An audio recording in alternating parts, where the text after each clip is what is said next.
Hi, this is Jody from Calico Dry Goods, and I'm going to teach you today the basics of a simple t-shirt quilt. Everyone saves their old t-shirts and has hopes of making them into a quilt someday for maybe a graduation present or a wedding present. Well, today I'm going to teach you how to get it done, so let's get to it. Okay, these are the only supplies you're really going to need to make your t-shirt. I have Pellon, and I'm using a 911 FW. There's other options, but you just need an iron-on stabilizer that can be washable, a rotary cutter, scissors, t-shirts, and I'm using a 12.5-inch square ruler and a 6.5-inch square ruler. That makes it easy to see your t-shirt design, but you can also use a straight ruler for rotary cutting if that's what you have. So let's put these tools to work. Okay, the first step is prepping our t-shirt. So what we need to do is get it cut down the side seams. Depending on your sleeve, see this sleeve might have something that you want to keep. If so, we'll protect that part of the sleeve. If it's nothing on the sleeve you want to keep, then I recommend just taking your rotary cutter and going straight up through here to make quick work. I'm not going to keep that part of the sleeve, so that's what I'm going to do. Now, the smaller the t-shirt, you need to keep in mind that you're going to get your 12.5 inches out of your shirt. This shirt's plenty big enough, and most of them are, but if you start getting in to small kids shirts, then you want to be careful that it's still wide enough to get your 12.5 inch measurement. So because mine is, I am going to quickly cut straight up the seam here. Got a tag down here, okay? And I'm going to do the same thing on this side.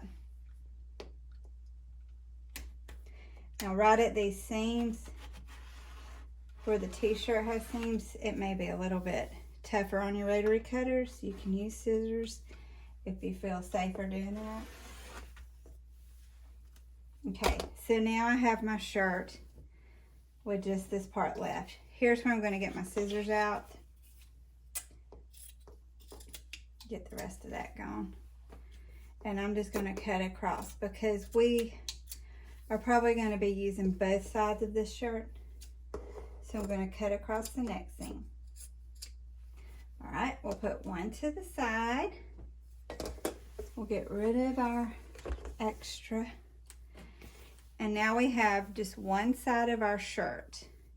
Now, before I do any more cutting, I'm going to go ahead and I'm going to iron my Pellon to the back side. Now, I cut my pieces about 14 by 14, and that is so I don't have to be super precise in where I place it. So what I'm going to do is turn it over. I'm going to lay this with the adhesive side down, or the sticky side. And it's going to be hard maybe to tell exactly where you want it. That's why I cut it bigger. And I'm going to go to my iron and we're going to iron this down.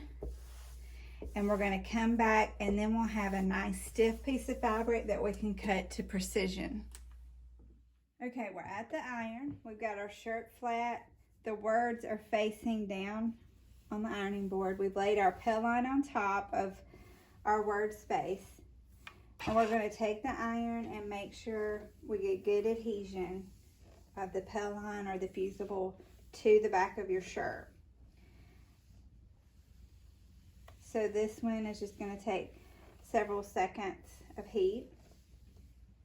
Let me tell you about this iron because people always ask about my iron. It's an Olicio, and it senses when your hand is on it, and when you let go, it stands up. So you don't ever have to set it up on its side. It's really good if you do a lot of quilting.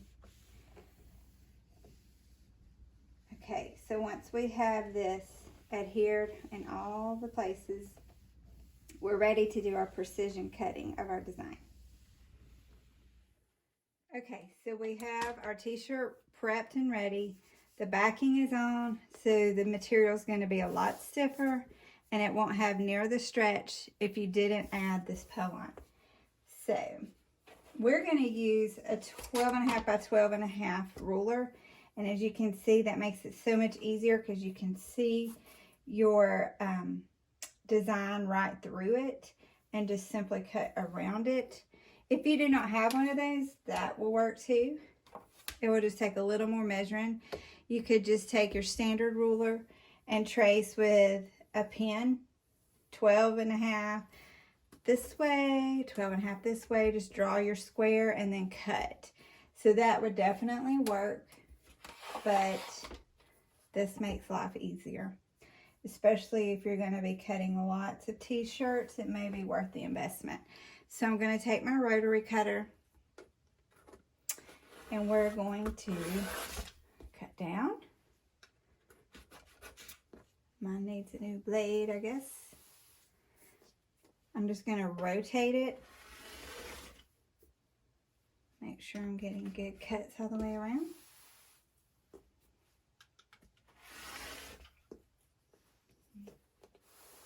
Now as you rotate, just make sure that your ruler doesn't slide off its spot.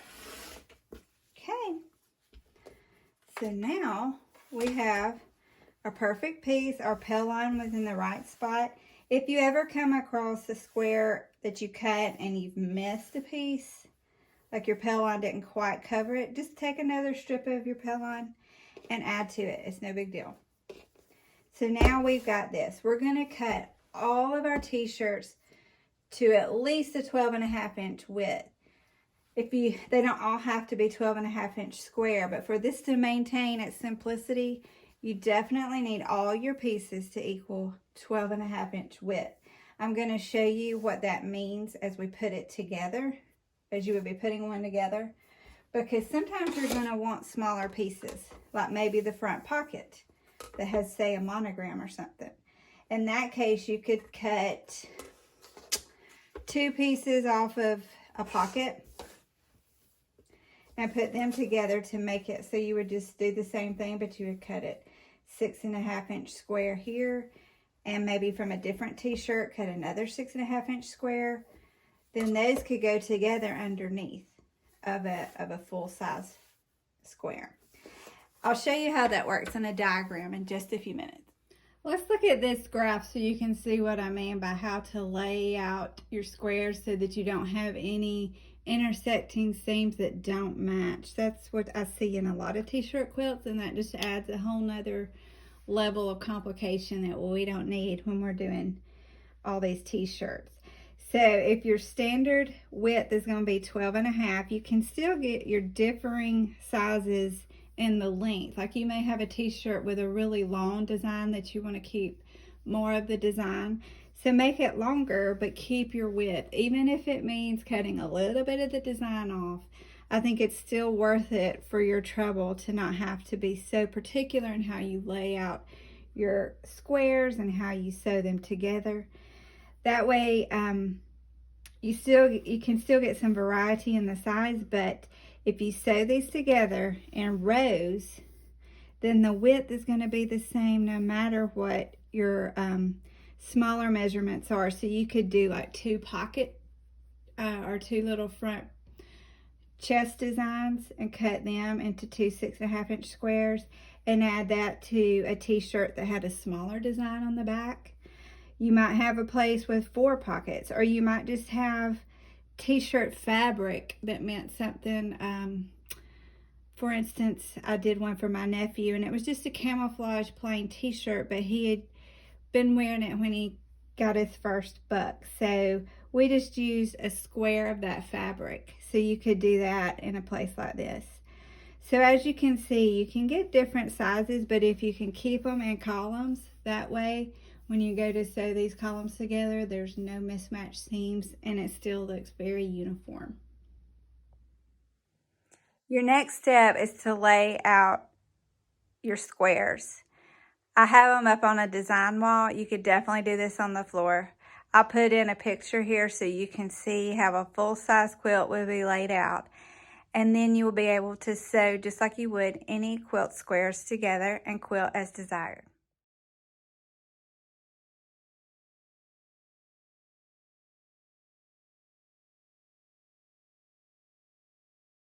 Let me give you some closing tips on how to get this t-shirt quilt done efficiently.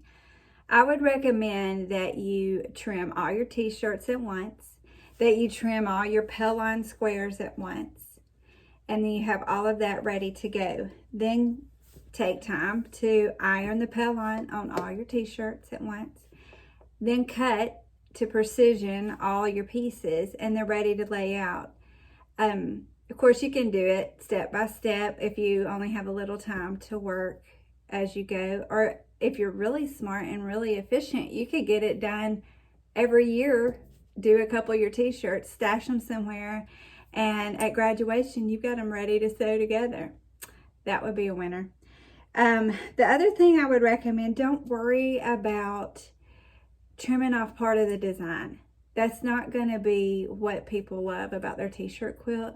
They're just going to love the memory that quilt sparks. It doesn't have to get precisely all of your design from a t-shirt in it. Of course, once you have it, it's really great if you have a design wall, but I know most people don't. So just a big floor space or a table will work just as well for that. If you have any questions, feel free to leave a comment. If you want to see more about how to finish the t-shirt quilt, I might could get to that if we have enough interest. But once you have the squares prepped and ready, you treat it just like any other quilt. So there's lots of tutorials out there for basic quilt construction. So please just leave any comments. Please give me a thumbs up and subscribe to my channel, Calico Dry Goods. Let me know what else you'd like to see and anything else that you'd like to learn. And I would be glad to try to get some more tutorials together. So I've enjoyed this, and I hope that you get that t-shirt quilt accomplished.